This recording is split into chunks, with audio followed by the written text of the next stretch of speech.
So welcome everyone. Welcome back to Funding Fridays. Welcome back to Funding Fridays returnees and anyone who's new to this.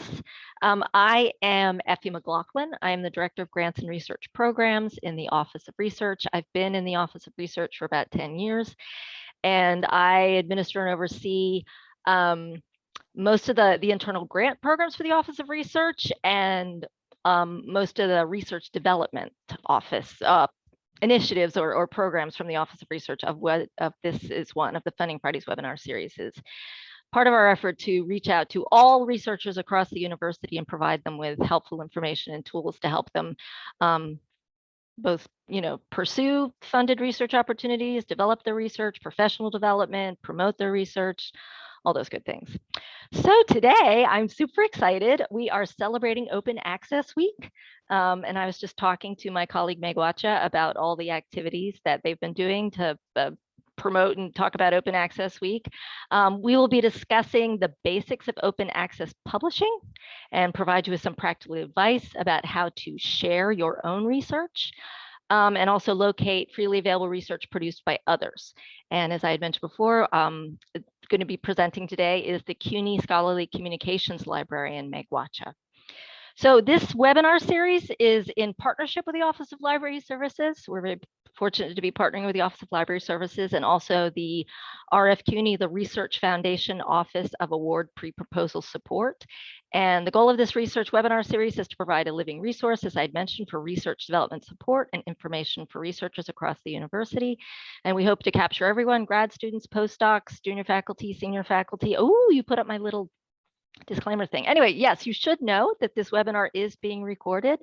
So if you're not comfortable having your face on the screen or speaking on the screen, please keep your camera and your microphone off. But you are also welcome to, if you want to be on camera. We're a fairly small group today, and we're a very congenial group of people. So if you feel comfortable turning on your screen and talking, you're also welcome to do that. So this is, as I had mentioned, this is part of our 21-22 Funding Fridays lineup. And I believe that my colleague Remy Dar, who's also in the meeting today, threw up the link to our webinar series, which is on our website. So please take a look at that, register, come, vote. What is the expression? Vote often, vote early and often, come to webinars early and often.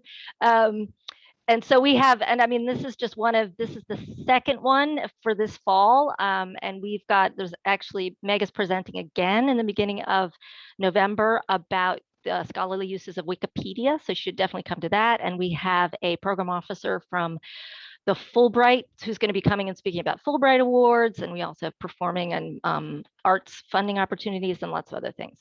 So just a little bit of housekeeping before I do a little bit more. I don't know if I need to do a full intro of you, Meg, but I will anyway. So the presentation is going to run for about 40-45 minutes. And this, we found this to be a little easier, but you can definitely feel free to, as we go along, type any questions that you have in the chat. Remy and I will be monitoring the chat. Usually we do the presentation, then we wait for questions at the end. But as I said, we're a fairly small group, so hopefully we'll be able to keep this, we can be fairly interactive, or as interactive as Megan feels comfortable with, I should say. So Megan, this is, I think, your fourth Funding Fridays webinar that you've done for us, Meg. So I feel like they need no no introduction. But so as I had mentioned, Meg is the Scholarly Communications Librarian in the office of the CUNY Central Office of Library Services. They lead the development and management of CUNY academic works, which probably many of you are used, or hopefully many of you are familiar with. They train faculty and staff about the scholarly publishing landscape. And they also serve as the primary resource on copyright compliance, fair use, and other copyright issues. But as Meg is talking about, as we were talking about earlier, Meg is very much in this open access space and has been participating in a lot of activities around Open Access Week. So any open access questions you have, Meg is definitely the person to ask. So please, Meg, take it away. Thank you so much, Effie. before we get started, I want to say, yes, please add your questions in. I can sometimes get a little bit into my slides, and I very much hope that your questions pull me out of them. Thank you to Effie and Remy and everyone in the Office of Research for creating this space for us here today, and to all of you for joining in. I know it's can be a hectic time of the semester. It's Friday, and I'm so glad to see everyone here.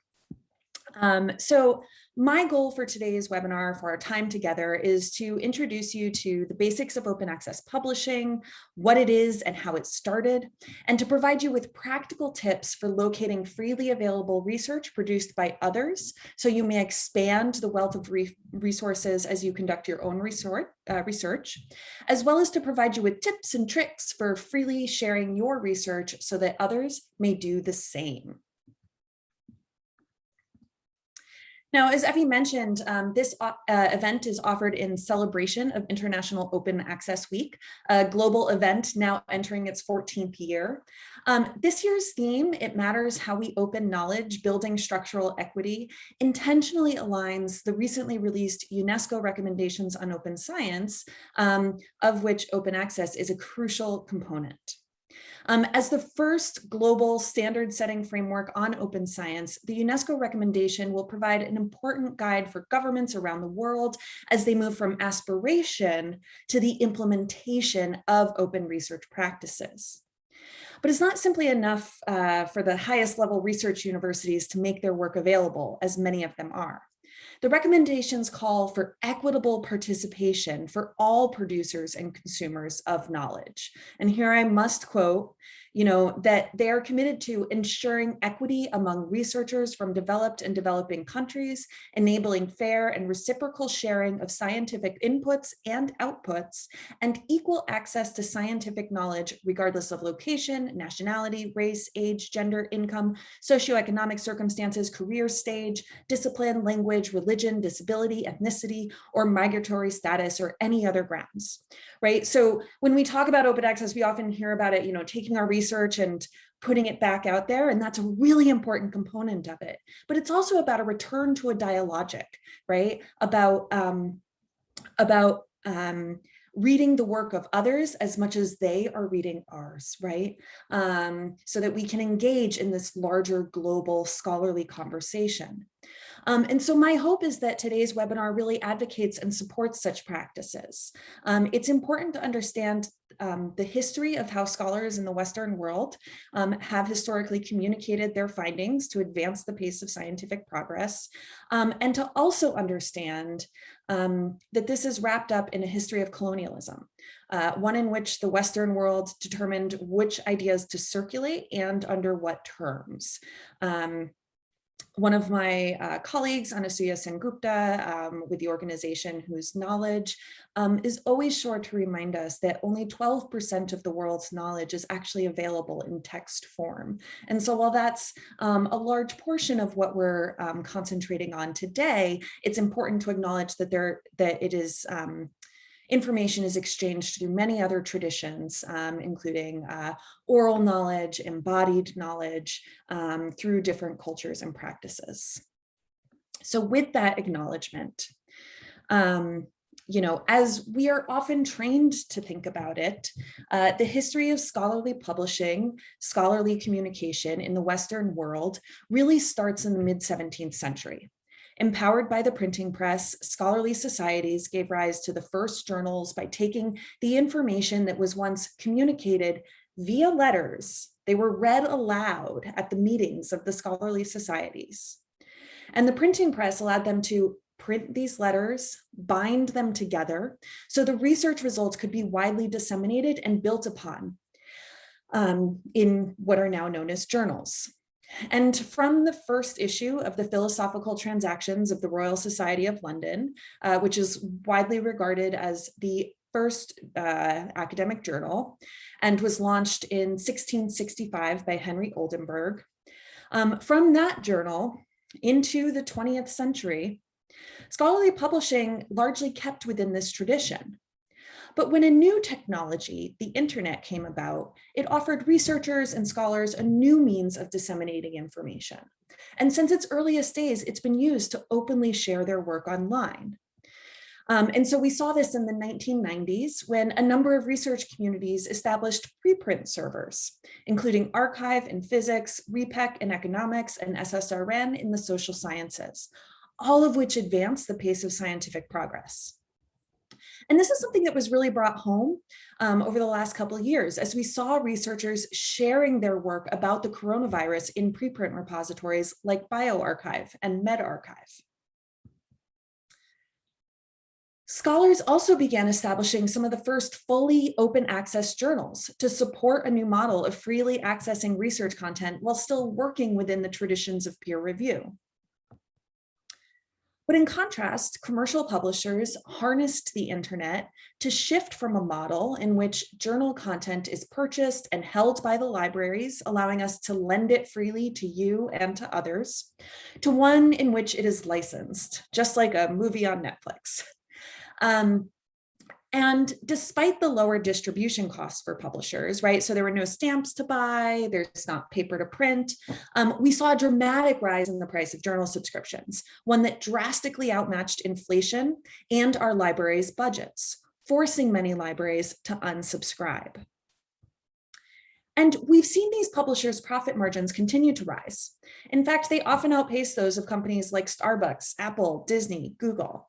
And I realize this chart is a bit out of date, but I will say, Elsevier's profit margin here now for a number of years now has hovered around 37%. That's 37% of pure profit. And its parent company, Relics, recently, in the last couple of weeks, issued its quarter three trading update. And they've seen over the course of this last terrible year, 6% growth, right? So profits continue to rise. And if we think about it, these profits are supported by a system in which researchers and their peers, you write the work, you review the work, and you edit the journals that publish the work, all for free. Yet when you want to read a work, or you want your work to be read, you are too often locked out by a paywall. So it's really helpful to think about this. How many of us have conducted a Google search and been asked to pay $30, $40, $50? And all we've seen is the abstract, right? We don't yet know if it's an article we want to read or one that's going to help us in our studies or in our research. It happens to us, it happens to our students and to our peers in the field. In fact, many of the faculty I work with here at CUNY don't have access to the works that they themselves have written. And so if you take a step back, it quickly becomes clear that something's wrong, right? There's a crisis in how information is both accessed and used, leading to what librarian Char Booth refers to as information privilege, the clear divide between those that are able to access information and those that cannot. And so it's within this context that scholars developed an alternative in open access. Now, there are a few different definitions out there. Unlike OER, we don't have like a formulaic one with the 5 R's. But when I talk about open access, I mean access and ideally use of information without financial, legal, or technical barriers, right? So free to read to anyone with an internet connection. And for those new to open access, it can sometimes feel like it's something outside of our work, as something other, or in addition to all of these other things we have to do. But it is very much a pragmatic solution to a real problem in how research is communicated. It's a movement, and here I'm borrowing from the Budapest definition of open access, which brings together the relatively new technology of the internet with the tradition of scholars making their work available for the sake of inquiry and knowledge, to support academic freedom, to disseminate work so that it can be read and built upon, not to create an information divide between those that can pay and those that cannot, right? And so I want to stress that open access is just that. It's an access model, one which is independent from how content is produced. So it supports many different peer review systems, open, blind, what have you. The focus here is on the ability to access the work. And if we take a step back and look a little bit at a select timeline of its history, we see the ways in which the internet set into motion the technical, legal, and social infrastructure behind the open access movement, and that it really is a global one, right? One which aspired to make visible the knowledge produced by the global South, and one that with scholars, their funders and their librarians at the helm, right? So we have the launch of the World Wide Web with Tim Berners-Lee in 1991. Then we start to see the preprint repositories and archive, SSRN, the NIH, the National Institutes of Health, launches PubMed in the mid-90s. Cielo out of Brazil was established to disseminate the research produced by scholars in Latin America. There are now 16 countries involved in that effort. Then MIT begins developing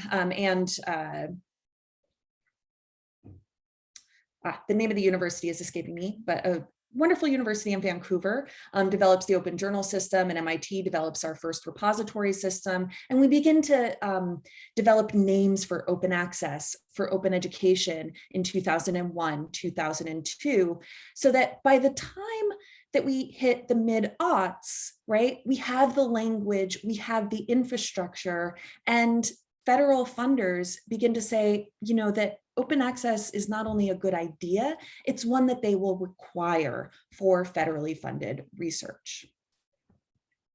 And there are many different ways to access content, to make it available via open access, right? And the two primary ways that open access content is made available is through open access journals, which make content immediately available online at the time of publication.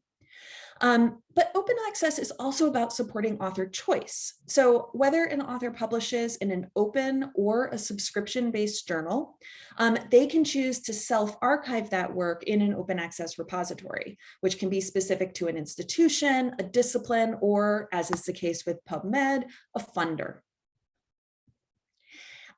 So this often raises questions about copyright. I think it's one of the more common questions that I get in the Office of Library Services.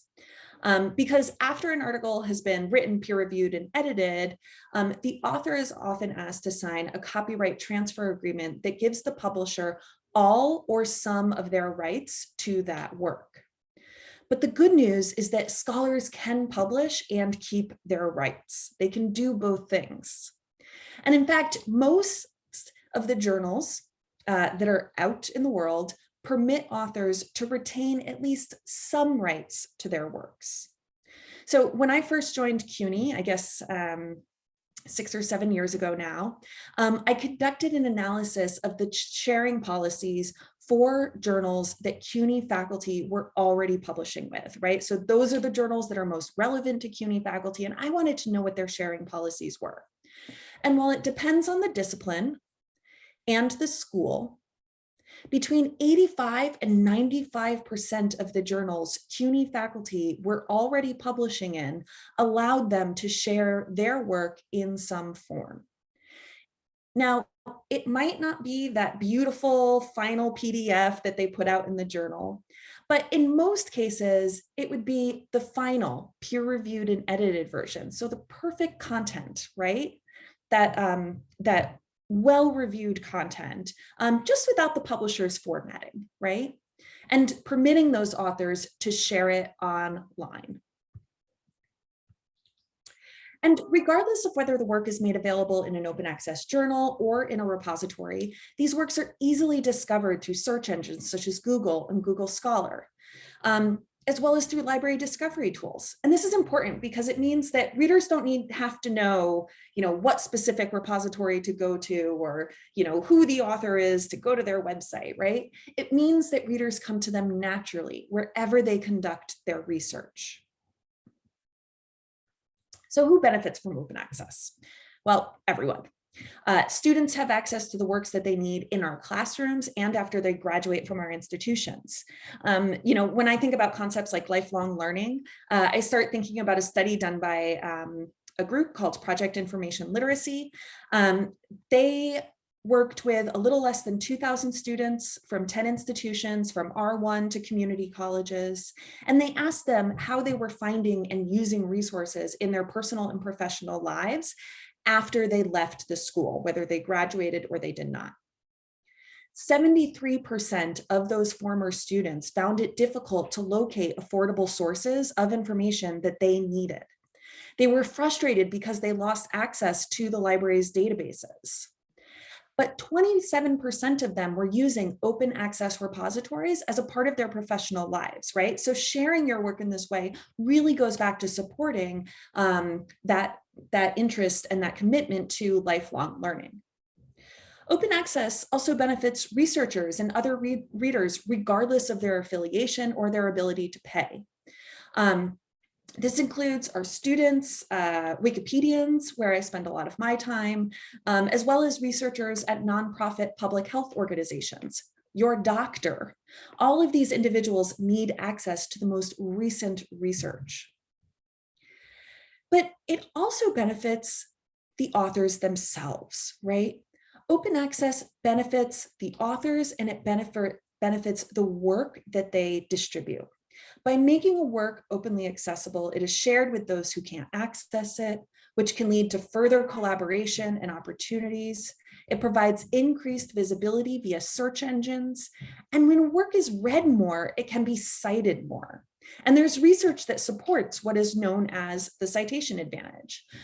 This graph clearly shows what's referred to as the citation advantage for research that's been made openly available. Apologies, the green line is work that is available open access, and the blue line is work that is available through subscription resources. And there have been a number of studies done in this area. And the advantage does vary by the quality of the research produced, as well as by the discipline. But reviews have shown that by making a work publicly accessible, citations of that work increase sometimes by up to 600%, right? And open access works also are more visible to journalists as well. There are many of examples of this. I always like to share the experiences of people I know. It makes it a lot more tangible to me. And so I was excited when, for instance, a dissertation from a former student of the CUNY Graduate Center was cited by a journalist in the Atlantic.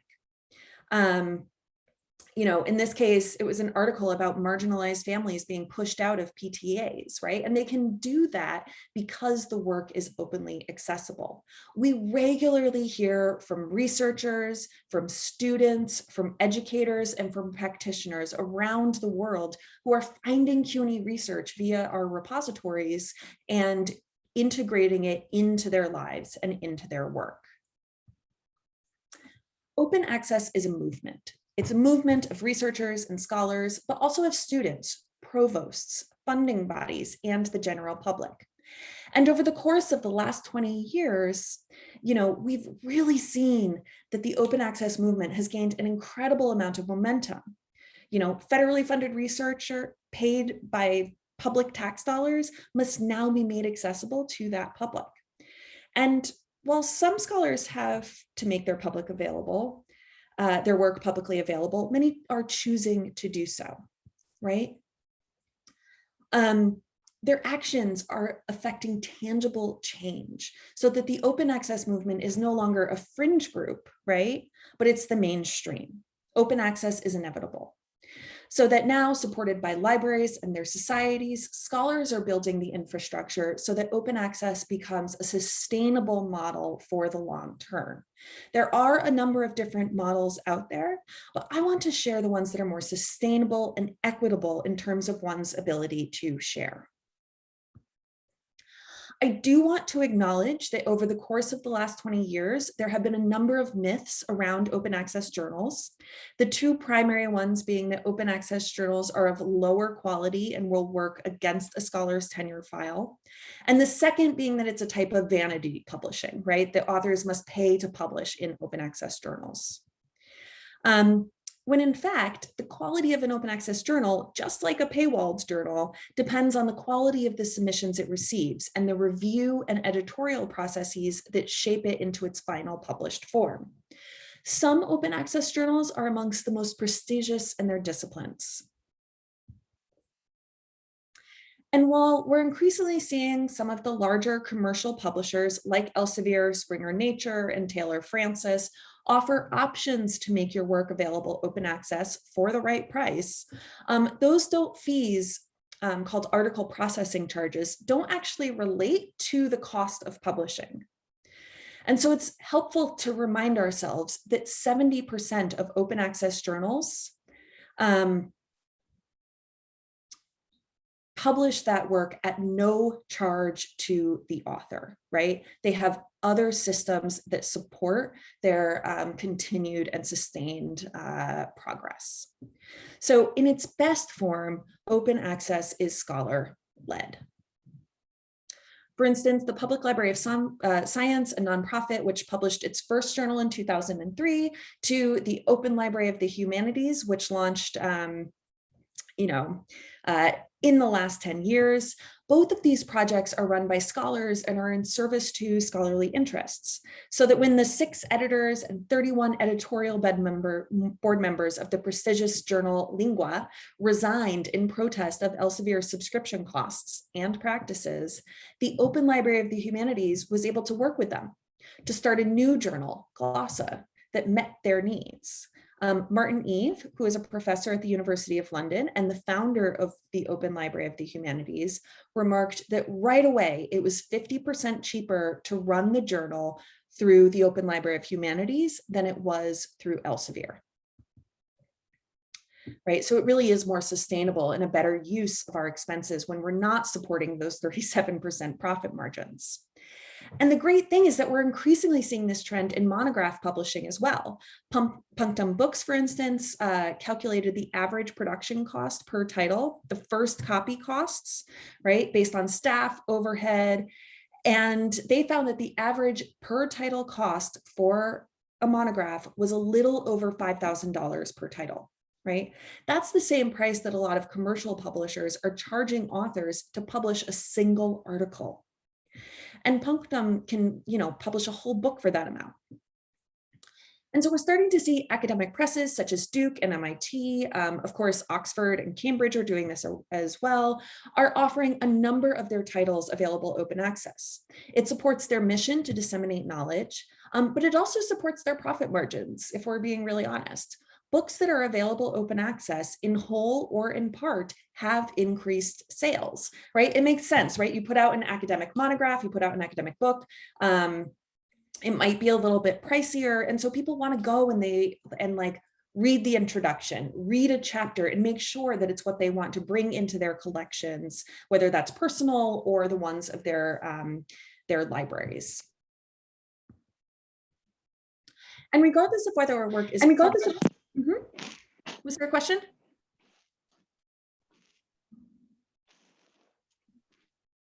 Okay, well, if there is a question, please let me know.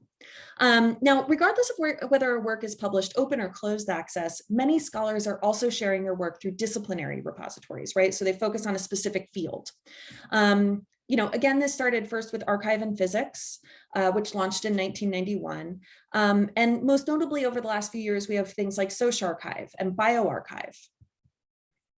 We've also seen this work formalized with scholarly societies. So 10 years ago, the Modern Language Association established an office to investigate how it could facilitate the open exchange of research among its membership.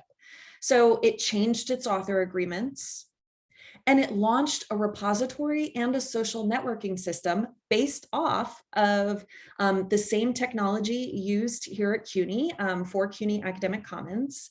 And they launched MLA Commons, which has now evolved into Humanity Commons, which supports a wider breadth of discipline. So this is where scholars are coming together in research groups and sharing their work actively with one another, discovering the most recently published research of their peers. Repository, you can also do it through an institutional one, such as we have here at CUNY. So here at CUNY, we have an institutional repository called CUNY Academic Works. It's a website at academicworks.cuny.edu that collects and shares research and pedagogical objects from across the university. Submission is entirely optional, but it's a powerful tool that can serve as a site to share your research products, including your data, with the world.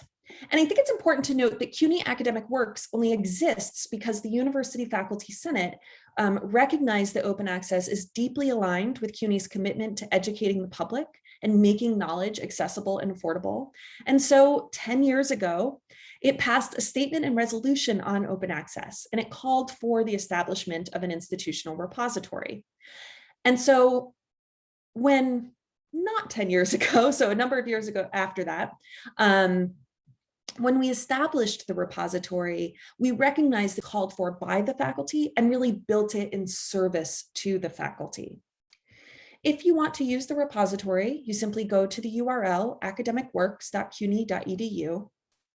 You can select My Account at the top to begin creating one if you don't have one already. I apologize that yes, it's another login, but we will not require you to change your password every 3 months or whatever it is. It's important to show that you are not a robot by toggling that box. Then you will want to navigate to the appropriate series. So in this case, if I was a City College faculty member and I wanted to share an article, a conference presentation, whatever it may be, a white paper, I could select Submit Work.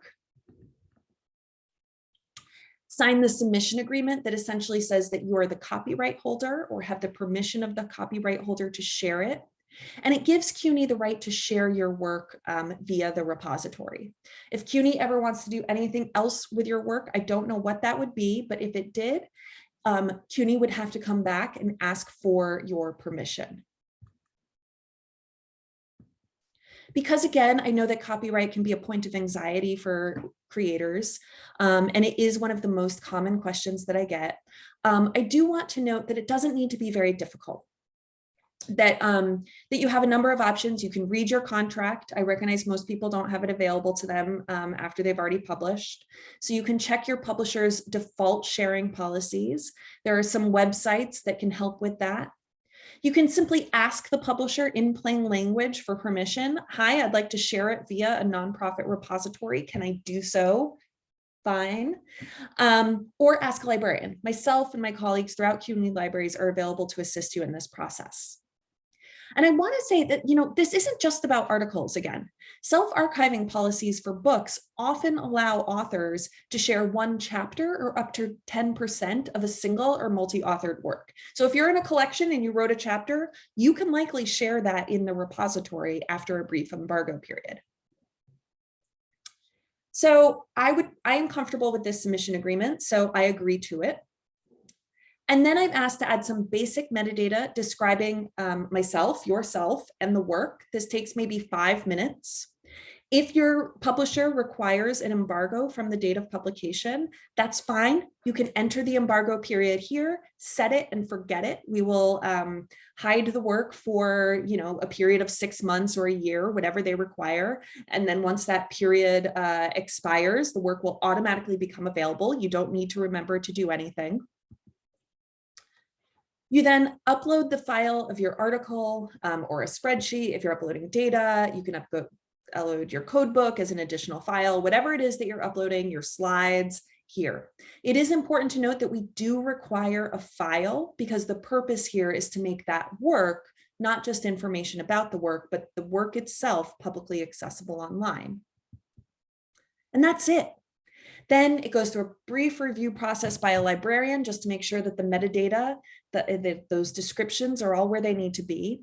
And then it goes live to the public here in our city in New York and worldwide, wherever people are looking for information. Whether that's CUNY Libraries OneSearch or your favorite search engine. I do like to point out that unlike a personal website, Academic Works works beautifully with Google's algorithm. And in fact, 80% of Academic Works users come to us directly through Google and Google Scholar, which has led to CUNY content being downloaded almost 2 million times each year, actually now over 2 million times each year, by users in every state and every country. And this truly demonstrates the local and global impact, the power of open access for you and for your work. And so with that, I would love to open it up to any questions. Megan, allow me to apologize. I the wonders of being in the tech universe, my computer screen froze up on me and I had to log out for a minute. So I haven't even, because when you log out of Zoom, because my whole computer froze up and I had to shut down my whole computer. So I have also lost, if anyone has typed any questions in the chat, I've missed them because I lost the chat stream. I will take a look as well. No, they are just requesting for the links. Megan, if you can just share the links with us and we can just post it on our website by next week with your presentation. That sounds great. And also, Megan, I don't know if I might have missed, I missed probably at least 5 minutes of the presentation. And I know that you sort of addressed this a little bit right at the end, but part of the motivation, which because I reached out to you at the time, the reason why I wanted to organize this webinar is because what we get a lot of questions in our office about, and I think it's partly because we run the Book Completion Award internal funding opportunity, is this question comes up a lot for people that are publishing books about the fees that many publishers are now putting on if authors decide to or want to pursue the option of making their book open access. And I know I've asked you about this, and I don't, I guess if you could just speak to that a little bit about sort of what, what's involved, what are the options, why are publishing houses doing this, what sort of conversations scholars and authors can have with publishers. Could you talk about that a little bit? Yeah, I'd be happy to. And it's quite a complicated landscape, right? I will say in the early days of the open access movement, the large commercial publishers, and I really want to distinguish the large commercial publishers from like the scholarly society publishers and the smaller academic publishers. The large commercial entities sent lobbyists to Washington to try to prevent some of these open access mandates. And they were unsuccessful because the arguments for open access they just can't be beat, right? Like it supports everyone and it supports the research, right? And while there has been no evidence, arXiv has been around since 1991. There's still a very vibrant commercial journal publishing, field in mathematics and physics. So there's no evidence that open access shuts down the publishers. The large commercial publishers have used this as an opportunity to extract more profit and a little bit to double dip. So we'll often hear about charging for open access. And especially around book publishing, in addition to article publishing, the conversations can be confusing. So with book publishing, and we could even get into like specific policies of specific publishers, they will often charge thousands of dollars if you want to make your work available open access at the time of publication. What is less visible and made less clear to authors, and sometimes isn't visible to the person that you're working with at the publisher, is that their contracts permit authors to share a portion of their book in a repository. So not on academia.edu, not on ResearchGate, but in your institutional repository at no cost to you, typically 1 to 2 years after publication. This is for monographs. For journals, it can be immediately to 6 months to 18 months. And so this is really a place where myself and other members of the libraries are available to support faculty, never to battle a publisher, but to have like a plain language conversation about what it is that you want to do with your work. And we can do that at any stage in the process. I think it's best when you are at that moment of signing a contract, because there are some things that we can flag. You know, we're not lawyers, we can't provide legal advice, but we have read a lot about these issues, and so we can kind of flag things that we've learned from it. You know, we can also, you know, provide some additional options. So one of the things that we really love is a rights reversion clause in a book contract. A rights reversion clause basically says that if after X number of years, or if the book is no longer published, that the author has the ability to go back to the publisher and get full copyright back to them so that they can do anything that they want with it. And we've had a number of CUNY faculty who have done that, right? One of our most downloaded textbooks in the repository, it was because, you know, the faculty member went and got their rights back from the publisher. It was no longer published, but that textbook is still totally relevant to people, and it's now providing, you know, a free textbook to countless students as a result of that rights reversion. So we can support you in all sorts of different ways related to that. Is there any downside for an author to choosing to go open access? Not that I have found. I've been I mean, doing this for a very long time. Yeah, I mean, I guess they might get a small amount in royalties. I mean, is that? I mean, again, I'm just, you know, as a sort of a lot of different questions. So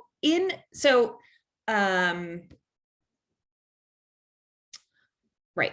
So we collect a lot of student dissertations and theses from across CUNY. We do not collect theses from MFA programs, right? Because your creative writing can be reworked and published at any point in your career, and you may want to go and put it out there. When it comes to academic publishing, folks typically aren't receiving very large royalties. And we have seen that by making a portion of the work available, you do actually sell more copies, right? It goes back to the original purpose of the work. And MIT and other presses have shown the data that sometimes even when they make the entire work available, they still sell more copies because people, you know, it's a full book. People want to download that book, you know, sure, but then they want like the print copy. I have a copy of Matt Brim's book right here. You know, they want the print copy to go and to read and to touch and to mark up, right? And so we don't see any hesitations there. We have also never had a publisher turn someone away because they asked for some additional rights, right? Usually, you know, at that stage, they've invested so much into you, they're not going to say, we're not willing to publish you anymore. You might have to agree to some pro quo. They might not, you know, give everything that you want or even most of it, but it's always worth asking. And I know that's a difficult thing to do because that's a moment that's filled with a lot of anxiety. I do like to confess that the first time I published, ironically, an article about open access, I was so shocked that anyone wanted to publish it, that when Taylor and Francis sent me the contract, I was like, oh, I hope they don't find out that it's a bad article. And so I just like signed the contract and sent it in and gave them all my copyright, right? I think it's important for me to remember that moment, that it can be hard to go through that. And so it's one of those things that, you know, we are here to support you. And fortunately, Taylor and Francis changed its sharing policy, so I was later able to share that article in a repository. No, that's super interesting because it's because my colleague Ranieri and I, you know, we organized these panels for the Book Completion Award. In the last few years, you know, we had panels of academic publishers, of you know, agents. We had a panel of agents. We had sort of trade presses, and you know, and I was like, because again, it's sort of the received, you know, the conversation, the received wisdom out there is, you know, all the publishers are under, attack or at risk because of, everything moving online. And it was funny because we would ask the publishers directly, or, they were editors, representatives of these publishing houses, is this a concern? What's the conversation? And they're like, well, we're not concerned. And I mean, and it was interesting that they not, it didn't even, come up as an issue. And I guess what you're saying is that many publishers, I mean, I'm not saying this is universal, but it sounds like many publishing houses have found that having pieces or all of materials go online or be open access is not necessarily diminishing their sales. I mean, is not that at all. I saying? mean, the fact that Elsevier's revenues, I mean, their print revenues are totally stable. They are not going down. And the fact that their revenues are growing by 6%, in the current state of our economy, I think really demonstrates that that this is not hurting them. If anything, it's giving them a new revenue source. So, and that, of course, I really want to stress that this is an academic publishing. Trade publishing is a very different realm. Okay. Well, I guess the ultimate answer is just be empowered. Like, don't be afraid to ask questions when you get your contract, when you talk with the Don't be afraid to ask questions, and we are here to support you in that. We have a question in the chat. Is there an authoritative list of predatory open access journals similar to the Beals list? Okay, so this is a really good question. And for those who are unfamiliar, predatory open access, and I want to say it's predatory journals, are essentially websites that will promise certain things like the benefits of peer review and quick publication, request a fee, and then once the author has submit, they don't provide it. So there has been one case of this, a quote unquote publisher, but they weren't really a publisher, named Omics, that the federal government, charged with these predatory practices. There was at one time a list developed by a librarian named Jeffrey Beal, which was considered a list of what predatory journals are, but that list is widely regarded as quite racist and misinformed. A number of there have been studies in which they've taken the criteria from Beal's list and applied them to a subset of journals in given disciplines, and some of the highest impact, most respected journals don't pass the criteria, right? So it was purely a xenophobic and racist list.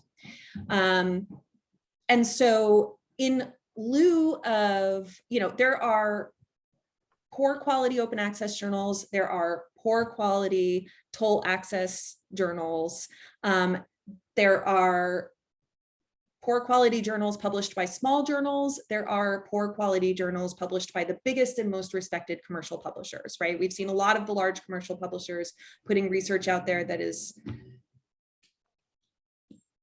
I mean, someone just goes off on a rant somewhere between, and it's total mis and disinformation. And so with this, it's really about taking a proactive approach to your own research, seeing what research you are reading, what journals are publishing that work, what journals are being read by your colleagues and in your field, and submitting to those journals, right? Because ultimately, like, scholarly publishing is about a dialogue.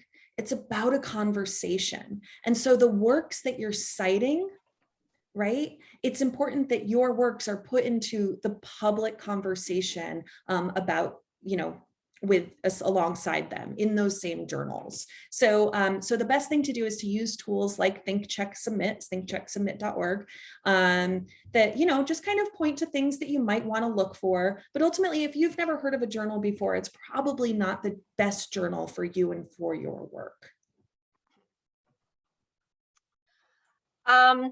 Well, so do you have any other suggestions? There's no more questions in the chat, but I'm wondering, given that it's Open Access Week, and if there's people that are interested in finding out more or participating in other activities, do you have any suggestions for or things that faculty could do if they want to find out more about open access and the different resources and books versus journals, or, all those questions?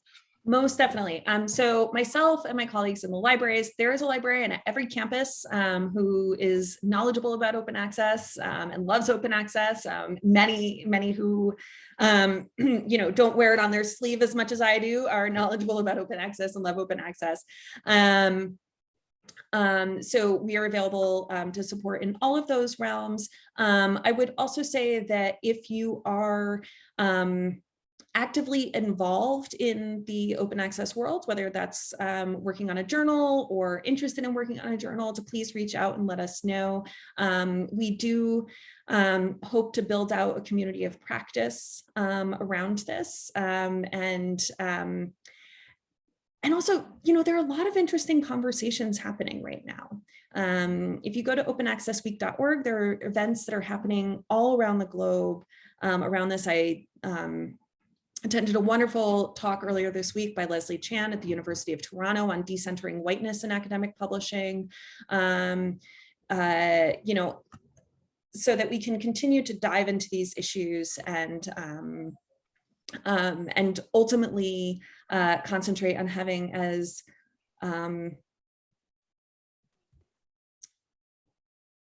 scholarly record that is supporting the circulation of ideas in their best form. Also, like, if you could just take a minute and give yourself a plug for the next webinar that we're doing about Wikipedia, just because this also came out of a conversation that we were having in our office about promoting your work and getting your work out there and getting other people to see your work and, advancing your own career and your own professional development as a scholar. And we actually had Megan on the calendar to do this webinar on Wikipedia before we asked them to do this one on Open Access Week. So if you could just talk a little bit about Wikipedia and what you're going to talk about there, that would be great. Very happy to. So this is the moment when I come out as a Wikipedian. During the day, I support open research. So secondary sources and primary sources here at CUNY. And on my nights and weekends, I am an unpaid volunteer in the Wikimedia movement. I have been for about the last 10 years. And I am president of an organization that connects New Yorkers and New York institutions with Wikipedia and the larger free culture movement. Wikipedia is a multilingual international project, and it and its sister sites across the Wikimedia movement are viewed 18 billion times each month, which works out to 6,000 6,000 visits every second of every day. It truly is a global knowledge commons. And we can get a lot of questions around how to represent one's work on Wikipedia, right? How to assess the scholarship that you find there and the information that you find there, whether it's with you or making your students more critical readers of Wikipedia. And also making, the information that you are generating actively more accessible through Wikipedia where it's appropriate to do so. Wikipedia, just like any discipline, has its own policies, its own community. It's a community of a writing practice. And so those can sometimes be a little bit invisible, I think, to the average reader. And so one of the things we'll be able to do is talk about what some of those policies are in relationship to academics and our academic work, both as researchers and scholars and as educators here at CUNY. So I'm really looking forward to it. It's a bunch of fun. I mean, it has to be for me to spend my free time on it. I'm really looking forward to it, and I hope you'll join us. We actually do have one final question. We have a couple of minutes left, but the question is, how do you know an international open access journal is refereed? Right. So I would say, how do we know that any open access journal is refereed, right? This is where the directory of open access journals can be very helpful. It is very much a list of journals that have been sort of pre-approved and vetted, making sure that someone is adhering to the Coalition of Open Access Publishing Ethics, And, talking to other folks that have, participated with that journal, right? Making sure that, you recognize the names of people that are publishing in it and that they've had a good experience. Typically, if a journal promises you a 2 to 3 week turnaround, that is not sufficient time to provide an adequate peer review process. And so that can be a really easy way to sort of like clear it out. Great. Yeah. Well, thank you so much, Megan. You can hear me, right? Yes. My computer's doing something wonky again. Well, thank you so much, and happy Open Access Week, everybody. And thank you so much for joining us. And please, we will send you the link to the recording and the materials for this website, to this webinar, and it will also be on our website. And please, as I said, come early and come often to all of our Funding Fridays webinars. Thank you so much. Happy Halloween weekend, everyone. Happy Halloween. Take care. Thank you, Thank you everyone. so much, Megan. Take care. Thank you. Thanks for me.